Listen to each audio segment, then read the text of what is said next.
Bang, tanggapan Abang sebagai pendatang di Banda Aceh ini yang terjebak ya kondisinya itu bagaimana Bang?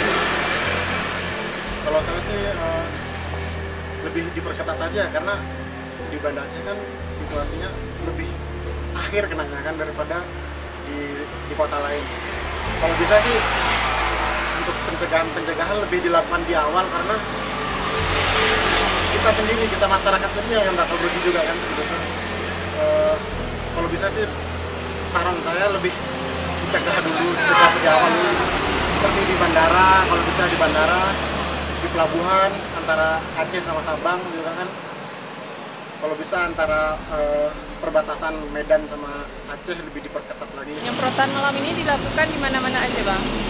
Baik kegiatan penyemprotan desinfeksi ke tempat-tempat publik.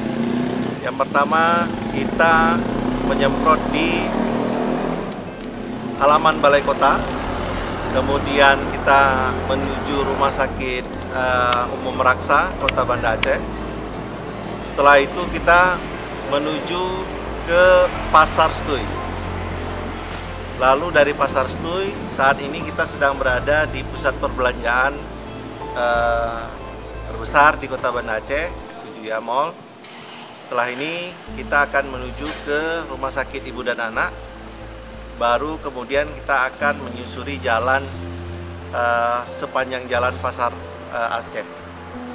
Untuk penyemprotan desinfektan di tempat publik baru hari ini dilaksanakan, akan tetapi ada beberapa kantor yang sudah dilakukan penyemprotan yang bersifat indoor.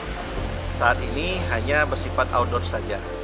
Dan kami menghimbau kepada seluruh warga Kota Banda Aceh untuk tetap berdiam diri di rumah, biarkan kami yang bekerja. Untuk menghindari penularan virus corona di tempat-tempat publik.